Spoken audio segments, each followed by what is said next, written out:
नमस्कार मंडळी, गणेश चतुर्थी नैवेद्य विशेष भाग 4 मध्ये आपलं स्वागत। आज आपण करणार आहोत पुरणपोळी। चला तर मग सुरुवात करूया। भिजवलेली चणा डाळ कुकरमध्ये घेऊन एक शिट्टी करून मऊसूत शिजवून घेतली। डाळीचं पाणी निथळून त्यात गूळ आणि साखर घालून छान परतून शिजवून घेतलं।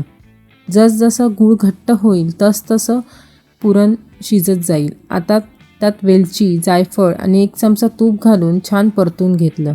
आता पुरणची चाळीच्या साहित्याने पुरण बनवून घेतलं।